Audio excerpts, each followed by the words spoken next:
نداء الحق صوت قد شجاني وبلغني الحقيقة والأماني وكان لي السبيل إلى المعالي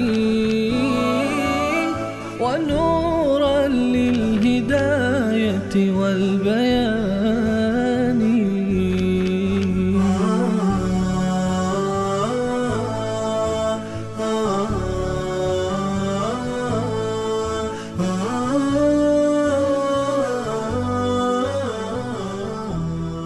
بسم الله الرحمن الرحیم. اللهم صل علی محمد و علی آل محمد كما صليت على ابراهیم و علی آل ابراهیم انك حمید مجید و بارک علی محمد و علی آل محمد كما بارکت علی ابراهیم و علی آل ابراهیم انك حمید مجید. عرض سلام دارم و ادب و احترام خدمت همه شما خوبان و سروران. امیدوارم هر کجا که هستید توفیقات روزافزون الله متعال قرین راهتان باد و هر روز و هر لحظه زندگیتان در عبادت الله متعال زیباتر از روزها و لحظات گذشته آن سپری گردد.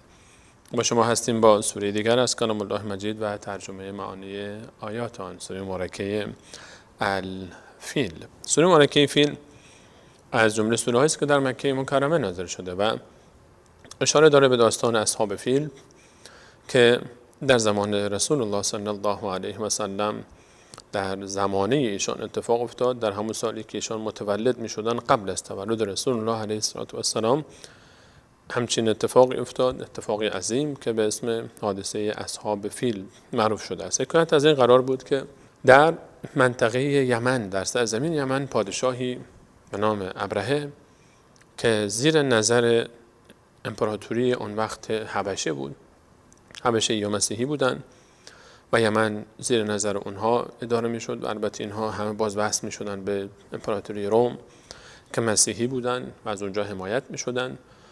ابرهه برای اینکه کعبه رو کمرنگ بکنه، نقش کعبه رو و تجارتی که به هر حال و زیارتی که به سمت کعبه میشد ولو در زمان قبل از اسلام به هر حال رونق داشت کعبه در تاریخ مکه و زائران زیادی میرفتن، میخواست این رونق رو کمرنگ بکنه و به سمت خود بکشونه مردم رو در یمن.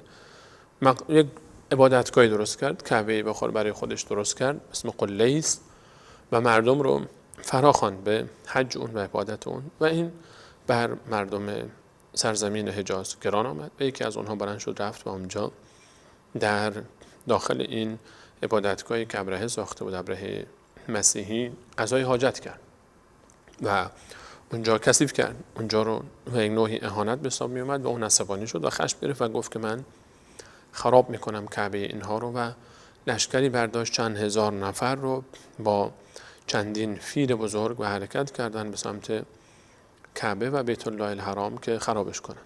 خلاصه صحبت این که رسیدن تا نزدیکی های مکه و تا اینکه میخواستن وارد بیت الله بشن و وارد مکه مکرمه بشن در منطقه‌ای که در منطقه حد فاصله بین مشعر مقدسه مزدلفه و مشعر منی هست، وادی به نام محصر.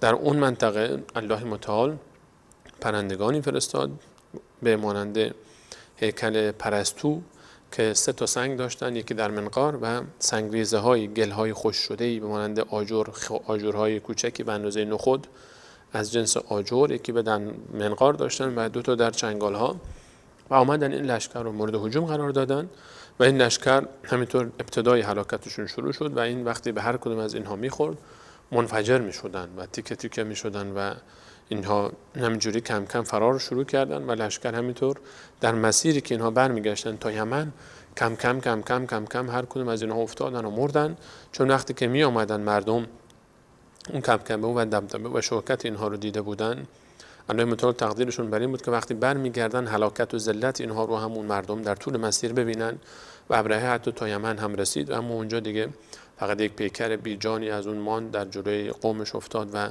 پوسیده بود و تیکه تیکه شده بود بدنش و آخرین بازمانده لشکرش خودش بود. الله متعال خطاب به رسول الله علیه السلام و لطفی که به قوم قریش دارد به قوم رسول الله علیه السلام در این سوره و سوره بعد که به نام قوم قریش هم هست اینجا ذکر فرمود این اتفاق عظیم رو که نشانی از عظمت و اتفاق عظیم پیش رو، یعنی تولد رسول علیه السلام بود و اهمیت کعبه برای تمام منطقه و تمام ساکنینان آنها، و ابرهه ناکام ماند از آنچه که در ذهن داشت. الله متعال می‌فرماید: اعوذ بالله من الشیطان الرجیم، بسم الله الرحمن الرحیم، الم تری کیف، آیا ندیدی که چگونه فعل ربک، انجام داد پروردگارت به اصحاب الفیل، کار خود رو با اصحاب فیل، کسانی که صاحب فیل بودن. این لشکر چون فیل‌های بزرگی درش بود به اسم لشکر فیل معروف است، اصحاب فیل. آیا ندیدی که پروردگار تو با اصحاب فیل چه کرد؟ رسول الله علیه السلام خودشان ندیدن، اما چون همه کسانی که بودن دور بر رسول الله علیه السلام این اتفاق رو دیده بودن، جد رسول الله علیه السلام، دایی‌های رسول الله علیه السلام، عموهای رسول الله علیه السلام و کسانی که در مکه زندگی می‌کردن، سران مکه، همه دیده بودن و نقل کردن برای رسول الله علیه السلام این حکایت رو، گویی که خودشان دیدن، انقدر نزدیک بود که گویی دیدن. الم یجعل کیدهم فی تضلیل، آیا الله متعال اون حیله و تدبیری رو که داشتن از بین نبرد و تباه نساخت؟ این حیله اینها چی بود؟ حیله اینها این بود که میخواستن مکه رو بگیرن، سرزمین حجاز رو، قسمت بالا که شام بود و فلسطین مسیحی بودن، یمن هم مسیحی شده بود، میخواستن این مابین رو هم مسیحی بکنن و وصل بکنن همه به هم این منطقه رو، و الله متعال نقشه شوم اونها رو از بین برد و حیله و تدبیری رو که داشتن برای از بین بردن خانه خدا و خانه الله متعال از بین برد. و این نشان از این داره هر کسی که برای دشمنی و من یورد فیه بالحد بظلم، در برای حرم مکی شریف و بیت الله الحرام، الله متعال میفرماید هر کسی ارادی گناه بکند، اراده بکنند که از روی ستم در آنجا گناهی انجام دهد، نذقه من عذاب علیم، من الله با عظمت او را از عذابی دردناک خواهم چشان. ارادی گناه در جاهای دیگر گناه نیست، اما ارادی گناه در نسبت به کعبه گناه است و جرم است، حتی ارادی گناه. و اینها با اینکه مسیحی بودن، الله متعال اهل مکه رو بر اینها پیروز کرد، نه به خاطر شرک مکه، اونها مشرک بودن، بت پرست بودن، چون اینها دشمنی اینها با کعبه بود، می‌خواستن کعبه رو از بین ببرن، ولو اینکه مسیحی بودن و ولو اینکه اینها مسلمانای زمانه خود حساب می‌شدن، اما چون ظالم بودن، چون ستمگر بودن، الله متعال این ظالمین ستمگری که دشمن کعبه بودن رو از بین برد و اون مشرکین رو نگه داشت، چون اونا حرمت کعبه رو داشتن. حرمت کعبه بسیار مهم است. حرمت کعبه رو هر کسی که نگه نداره، الله متعال اونها رو عذاب خواهد کرد. حتی مسیحیانی که در زمان خودشون در این حرکتشون اینها مسلمان‌های زمانه حساب می‌شدن، اما مسلمان‌های ظالمی که برای حرکت خانه خدا رفته بودن، الله متعال اونها رو عذاب کرد. و این درسی است برای هر کسی که بدخواه کعبه است و بدخواه مسجد الحرام است. الم یجعل کیدهم فی تضلیل، آیا کید مهیله اونها رو تباه نکرد؟ و ارسل علیهم طیرا ابابیل، آیا بر آنها نفرستاد گروه گروه پرندگانی رو گروه گروه. ابابیل یعنی گروه گروه. ابابیل نام این پرندگان نیست و کسانی که میگن پرندگان ابابیل، شاید به خاطر اینکه این تعبیر ابابیل استفاده شده، این تعبیر رو این گونه استفاده میکنن. ابابیل یعنی گروه گروه. ابابیل یعنی دسته دسته، گروه گروه. اسم اون پرندگان نیست. پرندگانی بودن به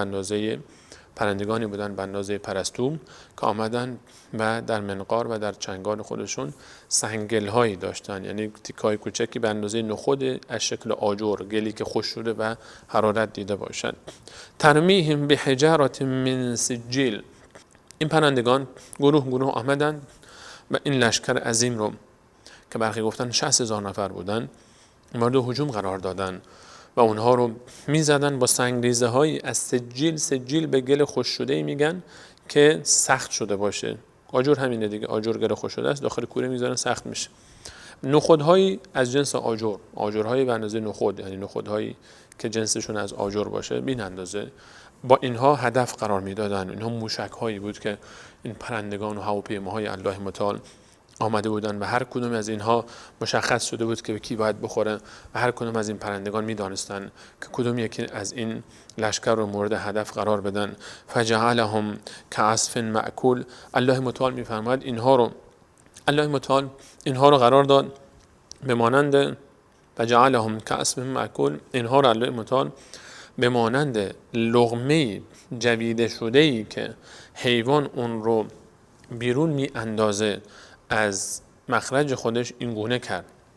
به مانند گیاه جویده شده ای که دور انداخته شده باشه. یا به تعبیر دیگر وقتی ما شکمبه یک گوسفندی را، سیرابی یک گوسفندی را باز میکنیم، داخلش چی میبینیم؟ اون گندم و جو و غذاهایی رو خورده، کاهایی رو که خورده جویده و له کرده و بعد اینها داخل شکمش هست و همینا خارج میشه از بدنش، مثل پس‌افکنده حیوان که همون گیاهانی بوده که خورده و اینها رو جویده و تف کرده، این گونه شد پیکر اینها. به هر بدنی از اینها، به هر کدوم از اینها که میخورد آتش میگرفت و از هم میپاشید بدنش و منفجر میشد بدنش و پخش و پلا میشد و تیکه تیکه میشد. و این اتفاق عظیمی بود که در همون سالی که تولد رسول الله علیه السلام اتفاق افتاد به انجام رسید و اون سال عام الفیل نامیده شد به خاطر این حادثه عظیم. سال فیل، همون سالی که رسول الله علیه السلام به دنیا آمدن، در مکه مکرمه این اتفاق رو اهل مکه و قریشیان قبل از تولد رسول الله علیه السلام شاهد بودن و همه دیدن و در طول مسیر هم کسانی که از یمن تا مکه مکرمه رو شاهد جبروت و ظلم و ستم این لشکر بودن، شاهد ذلت و خواری و هلاکتش هم بودن و تا یمن ادامه پیدا کرد هلاکت اونها.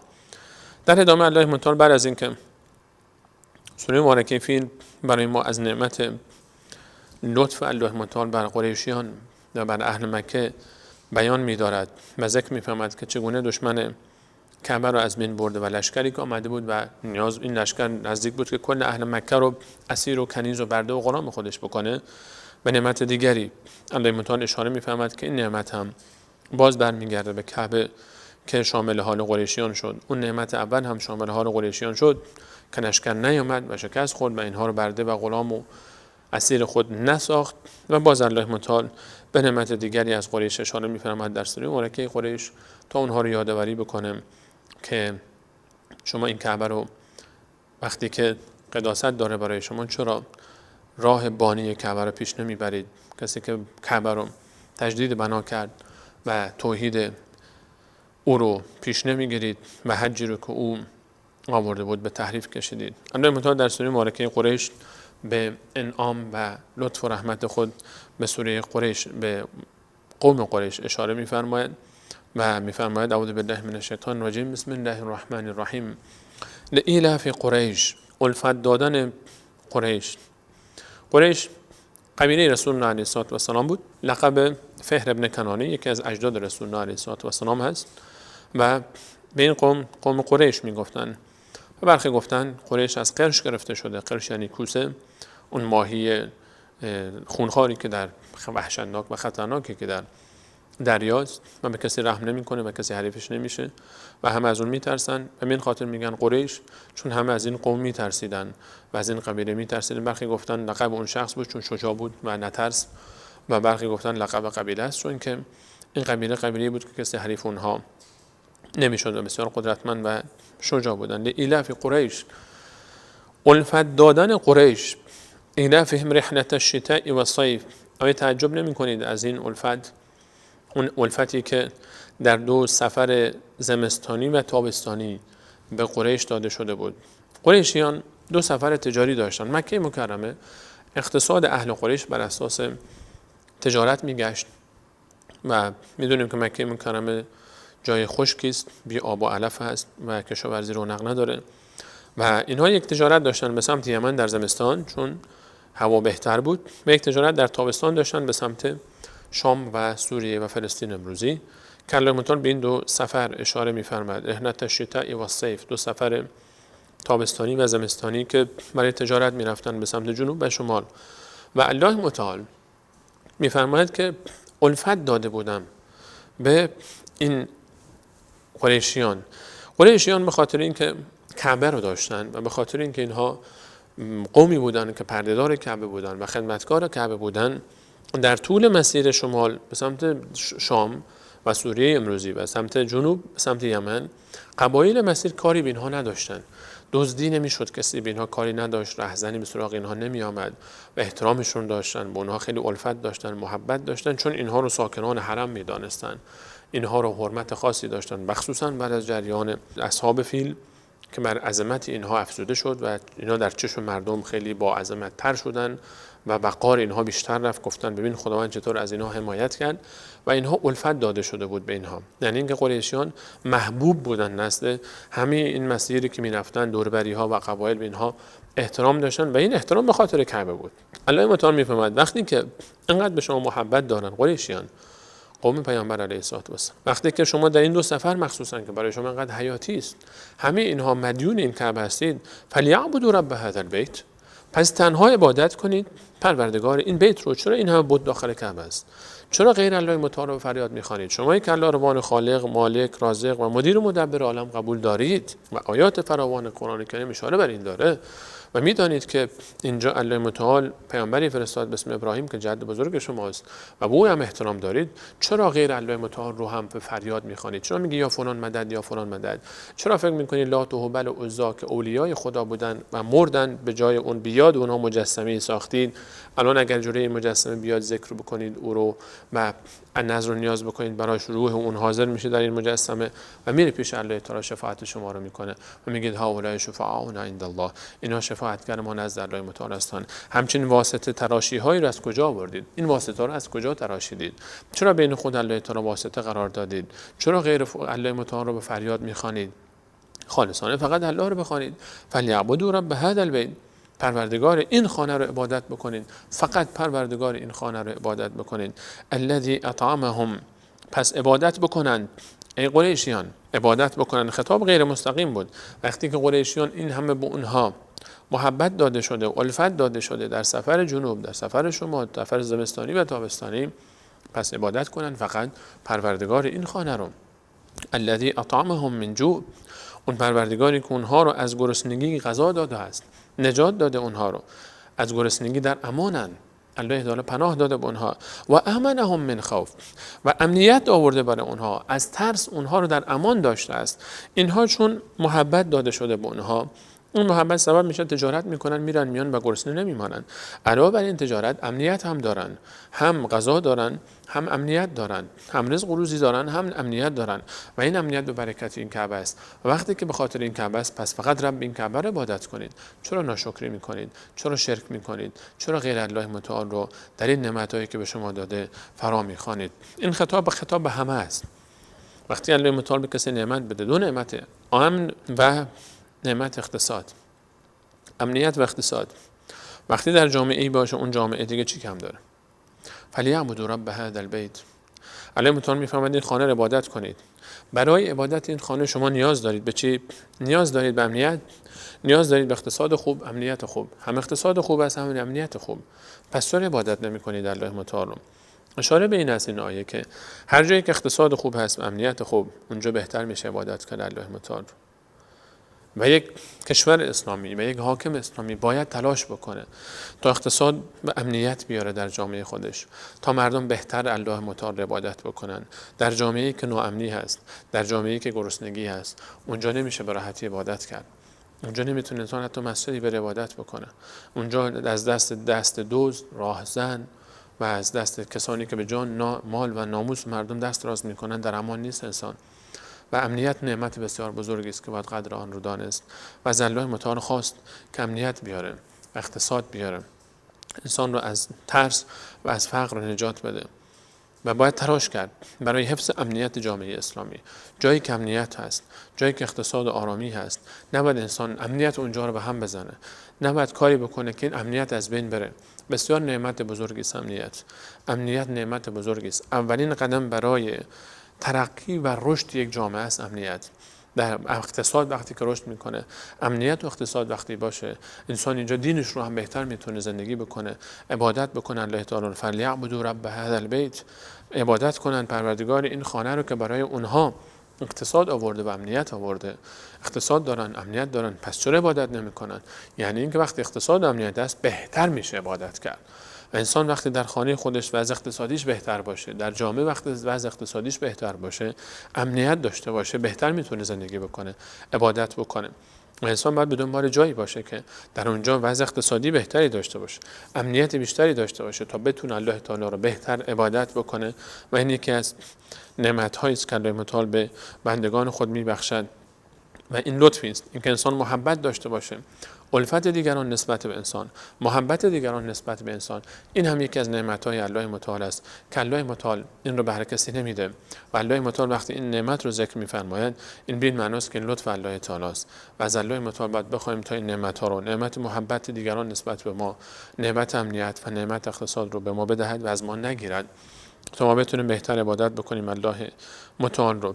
الله متعال در ادامه در سوره مبارکه ماعون گله می‌فرماید از کسانی که با وجود این امنیت دارن، اقتصاد و رفاه دارن، اما بندگان خوبی برای الله متعال نیستن، عبادت نمی‌کنن. چرا اینا باید اینطور باشن؟ در سوره مبارکه ماعون که در مکه مکرمه نازل شده، سوره مبارکه ماعون، الماعون به معنای شیء ناچیزی است که انسان از همسایه قرض می‌گیره، نمکی، نانی، آبی، آفتابی، ظرفی، ظروفی، قاشقی، چنگالی، این چیزی که انسان غالبا پیازی، گوجه‌ای، برنجی انسان از همسایه خودش احیانا نیاز پیدا میکنه میگیره و الله متعال در این سوره ذکر کرد این موضوع رو و نام سوره به نام این موضوع است و عجیب است. یعنی کسانی که حتی حاضر نیستن کوچکترین شیئی رو به کسی کمک بکنن با وجود اینکه بعضیشون خوبه، اقتصاد خوبی دارن، امنیت خوبی دارن، چرا این کارو میکنن؟ الله متعال در این سوره میفرماید بسم الله الرحمن الرحیم ارأیت الذی یکذب بالدین، آیا ندیدی اون کسی رو که تکذیب میکنه دین رو؟ دین دو معنا میده، یکی این که آیین و دستور و دومی حساب و کتاب، مالک یوم الدین، مالک روز جزا، روز حساب و کتاب. آیا نمیبینه کسی که تکذیب میکنه روز حساب و کتاب رو؟ و هر دو معنی یک مفهوم دارن، یعنی کافر نه به این اعتقاد داره نه به اون، چون هر کدومش اعتقاد داشته باشه معنیش اینه معنای دیگرش اعتقاد داره. قیامت رو قبول داشته باشه دین رو قبول داره، دین رو قبول داشته باشه قیامت رو قبول داره و حساب کتاب رو. آیا ندیدی کسی که نه قیامت رو قبول داره، نه حساب کتاب رو قبول داره، نه دین رو قبول داره؟ فذلک الذی یدعو الیتیم، این همون ذاتی است که همون انسانی که یتیم را میراند از خود به تندی و به سختی. الله متعال در این آیه ما اشاره می‌فرماید که یعنی صفت برخورد بد با یتیم صفت کفار است، صفت انسان مسلمان نیست و اینکه هر چقدر انسان رابطش با الله متعال خوب بشه باید با یتیم ها بهتر برخورد کنه. و معنای دیگرش اینه که وقتی انسان با الله متعال ارتباط نداشت، انسان کافر در مسائل اخلاقی که بسیار شکننده است، تندخوه، غافل از حال یتیم و مسکین و به اونها رسیدگی نمیکنه. فذلک الذی، اون کسی که تکذیب میکنه حساب کتاب روز قیامت رو، فذلک الذی یدعو الیتیم، این همون کسی است که یتیم رو از خود به شدت میراند. خب چرا باید کمک بکنه به یتیم؟ کسی که اعتقادی نداره به بهشت و دوزخ به حساب کتاب، چرا باید که کمک بکنه؟ سوال دیگه، چرا باید کمک بکنه؟ حقیقتش هم همینه. وقتی انسان اعتقاد نداره به قیامت، اعتقاد به حساب کتاب نباشه، به بهشت نباشه، به دوزخ نباشه، به خدا و دین نباشه، همین میشه دیگه. برای چی باید کمک بکنه به یک انسان دیگه؟ که چی بشه؟ پولشو خرج بکنه که چی گیرش بیاد؟ که چی بشه؟ میگه به من چه؟ وقتی که انسان به این امید کمک میکنه که در جنت همنشین رسول الله علیه السلام بشه، الله رو راضی بکنه و در اون دنیا میلیاردها میلیارد سال در جنت زندگی بکنه، اینه که معنا پیدا میکنه. اکرام، دعوت به حق، کمک به مساکین، کمک به ایتام، صبر بر مشکلات و مصیبت ها، انفاق، صدقه، تحمل مشکلات، مصیبت ها معنا پیدا میکنه. اما اگه اینا نباشه هیچ معنی پیدا نمیکنه. فذلک الذی یدعو الیتیم، این همون شخصی است که یتیم رو به شدت از خود میراند، کسی که اعتقادی ندارد. ولا یحض علی طعام المسکین، و دیگران رو تشویق نمیکنه بر طعام دادن به مساکین. نه تنها طعام نمیده، تشویق هم نمیکنه. حتی تشویق نکردن هم جرم است. یکی از اون نمیتونه، نداره، خب وقتی نداره میتونه دیگران رو تشویق بکنه. نیاز نیست انسان خودش پول داشته باشه خودش بده. وقتی که پول نداره، دوستانی داره، آشنایانی داره، زبان داره، احترام دارن بهش، میتونه که مؤثر واقع بشه، میتونه یک کمپینی راه بندازه، میتونه که تشویق بکنه دیگران رو، میتونه گروه‌هایی درست بکنه، در گروه‌های اجتماعی، صفحات اجتماعی دعوت به همکاری بکنه برای کمک به زلزله زدگان، به سیل زدگان، به فقرا، به مساکین، به نیازمندان، بدهکاران، قرضداران، کسانی که مشکلی دارن، به یتیمان. اینها میتونن این کارو بکنن، اما این کارو نمیکنن. ولا یحض علی طعام المسکین، تشویق هم نمیکنن به طعام دادن به مساکین. این چقدر در قرآن کریم مسکین و یتیم مورد توجه هستند. بارها و بارها الله متعال اینها رو ذکر میکنه. فویل للمصلین، پس وای بر حال اون نمازگزارانی که، حتی نمازگزاران، وای بار نمازگزاران. الله متعال اینجا صحبت از نمازگزاران میکنه. برای نمازگزاران، نمازگزار وای به حال نمازگزاران، بله برخی ظاهرا نماز میخوانند، اما این نمازی نیست که به خاطر الله بخوانند، این نمازی نیست که برخواسته از قلب اینها باشه، این نمازی نیست که این نماز رو اینها فقط به خاطر رضایت الله متعال خوانده باشن، بلکه این نماز رو به خاطر این میخونن که فلانی ببینه که به به اینم نمازخوانه. نفاق دارن، در تنهایی نماز نمیخوانن، بین خودشون علیه نماز نمیخوانن، نماز رو فقط وقتی میخوانن که مدیرشون، اداره، رئیس، شرکت میخونه، اینم میخونه که برای بیرونش نکنن، خبر داره که اینجا جامعه اسلامی است، امت اسلامی است، برای خود شیرینی، برای اینکه دامادش کنن. میدونه پدر خانمش، اون کسی که دختر خانم پدر دختر میگه باید نماز بخونی، نماز رو به خاطر دختر میخونه، نماز رو به خاطر پست و مقام میخونه، به خاطر اینکه در جلوی چشم مردم عزیز بشه، باش بگن رهبر، بهش بگن فرمانده، بهش بگن آقا، بهش بگن حاجی، بهش بگن سید، بهش بگن فلان و فلان. نماز رو به خاطر الله نمیخواند. فویل للمصلین، وای به حال این نمازگزاران، الذین هم عن صلاتهم ساهون، کسانی که از نماز خود غافلن، یک بار میخونه چند بار نمیخونه، نمازش قضا میشه اصلا آخ نمیگه، مهم نیست براش. کسانی که به نماز اهمیت نمیدن، به ظاهر نمازشون اهمیت نمیدن، به اوقات نمازشون اهمیت نمیدن، کسانی که نماز در زندگیشون پررنگ نیست و دغدغه نماز خوندن ندارن، وای به حال اینها. الله متعال میفرماید وای به حال اینها. اونی که اصلا نماز نمیخونه رو حالا حساب کنید که چه حالی داره. وقتی کسی نماز میخوانه اما درست حسابی نمیخوانه، سر وقتش نمیخوانه، به خاطر اخلاص به خاطر الله نمیخوانه، به خاطر چشم مردم و تعریف مردم میخوانه و به خاطر این میخوانه که بگن به به و چه چه، به خاطر این میخوانه که تعریف ازش بکنن، پستی به دست بیاره، دختری به دست بیاره، مقامی به دست بیاره، به کسی ازدواج بتونه بکنه و اینجوری هست. میخونه ولی کم، تنبلی میکنه در نمازهاش، دیر وقت میخونه، قضا میشه ازش. وای به حال این. اونی که اصلا نمیخونه دیگه چه حالی داره؟ بسیاری از فقها گفتن کسی که هرگز نماز نمیخواند اصلا کافر است. مسلمانی که نماز نمیخواند کافر است.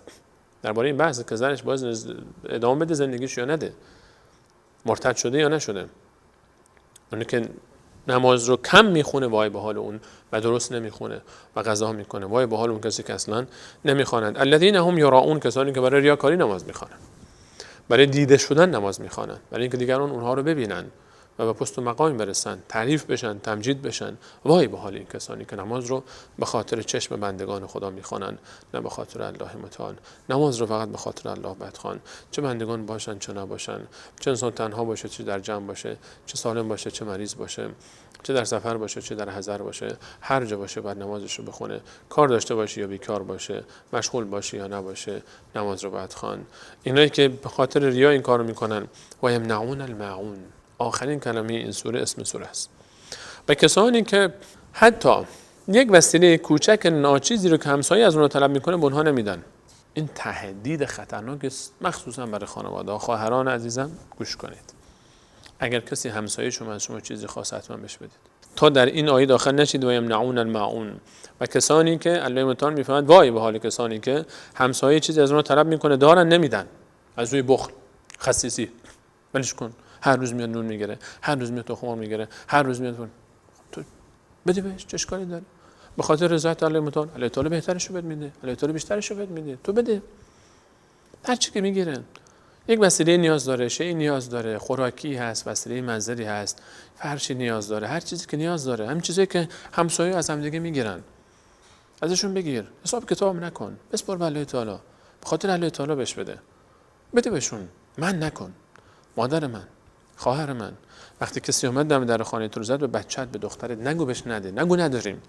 در این آیه داخل نکن خودتو. یمنعون الماعون، کسانی که وقتی چیزی از اون طلب میکنن نمیدن، بهشون بده. تا الله تعالی در زندگی من شما برکت بیاره، تا الله متعال در زندگی من شما خیر بیاره. ارحموا من فی الارض یرحمکم من فی السماء، بهر زمین رحم کنید تا اهل آسمان به شما رحم کنن. هر معامله‌ای که ما با بندگان الله متعال داشته باشیم، همین معامله را الله متعال با ما خواهد داشت. به فراموش نکنیم که الله متعال این سوره رو به نام کسانی گذاشته که وقتی که یک چیزی از اونها طلب میشه دارن و نمیدن، بعد انتظار داریم ما از الله متعال طلب کنیم الله تعالی ما تو بده. یک شی ناچیز رو همسایه از من تو خواسته بهش نمیدیم، مخفی میکنیم، پنهان میکنیم، بعد الله متعال انتظار داریم دست بلند کنیم هر چی میخوایم به من تو بده. آیا واقعا این انصاف است؟ الله متعال همین ما شما رو پیروان حقیقی برای قرآن کریم و این آیات بگرداند. تا برنامه بعد همه شما عزیزان به الله متعال میسپارم. الله یار نگهدارتون. السلام علیکم و رحمت الله و برکاته.